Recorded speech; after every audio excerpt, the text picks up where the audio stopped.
ഇന്ന് നമ്മുടെ തൊട്ടടുത്തുള്ള സ്കൂളിൽ വെച്ചിട്ട് ഒരു അവധിക്കാല പ്രോഗ്രാം നടക്കുന്നുണ്ട് കേട്ടോ. അതായത് ഹൈസ്കൂളിലേക്ക് പുതുതായി വരുന്ന കുട്ടികൾക്കുള്ളൊരു പരിപാടിയായിരുന്നു. അപ്പോൾ സോനു പോയിരുന്നു കേട്ടോ. പിന്നെ അടുത്തുള്ള നമ്മുടെ അയൽവാസി ചേച്ചിയും മോനും ഉണ്ടായിരുന്നു. അപ്പോൾ ചേച്ചിയാണ് അവരെ രാവിലെ സ്കൂളിലേക്ക് ആക്കി കൊടുത്തത്. 9:30 മുതൽ 4:30 വരെയായിരുന്നു കേട്ടോ ക്ലാസ് ഉണ്ടായിരുന്നത്. പിന്നെ വൈകിട്ട് ഞാനും ചേച്ചിയും കൂടെ അവരെ കൂട്ടാൻ വേണ്ടിയിട്ട് പോയി. അപ്പോൾ സ്കൂളിൽ തന്നെ ഒരു കഫേ പരിപാടി നടക്കുന്നുണ്ട്. കുടുംബശ്രീൻ്റെ കീഴിലുള്ള ഒരു കഫേ പരിപാടിയായിരുന്നു. അപ്പോൾ അതും കൂടി കാണാൻ വേണ്ടിയിട്ട് ഞങ്ങൾ അങ്ങോട്ട് കയറി.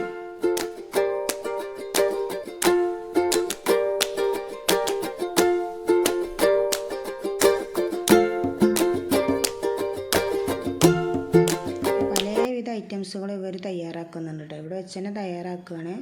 ഇവിടെ നിന്ന് തന്നെ ഫുഡും കഴിക്കാം. വേണ്ടവർക്ക് ഇവിടെ നിന്ന് തന്നെ വാങ്ങിയിട്ട് കഴിക്കുകയും ചെയ്യാം. ചിലർ പാഴ്സലായിട്ടൊക്കെ കൊണ്ടുപോകുന്നുണ്ട് കേട്ടോ.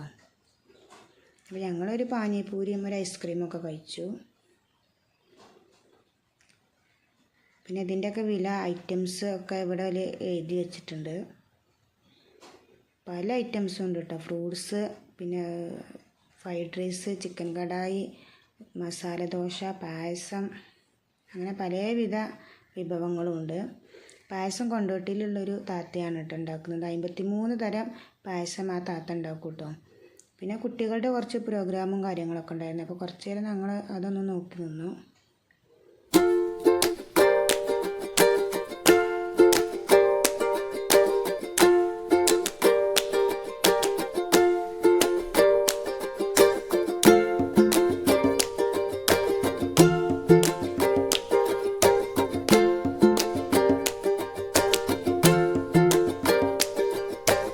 ചിരട്ട കൊണ്ടുള്ള കുറേ ഐറ്റംസുകളുണ്ട്, ഫാൻസി, പിന്നെ പൊടികൾ, മുളക് പൊടി, പുട്ടുംപൊടി, അങ്ങനത്തെ കുറേ ഐറ്റംസുകളൊക്കെ ഉണ്ട് കേട്ടോ. അപ്പോൾ രാവിലെ തുടങ്ങിയിട്ട് 10:30 വരെ ഉണ്ട് കേട്ടോ. പിന്നെ അത് കഴിഞ്ഞ് ഞങ്ങൾ വീട്ടിലേക്ക് പോന്നു.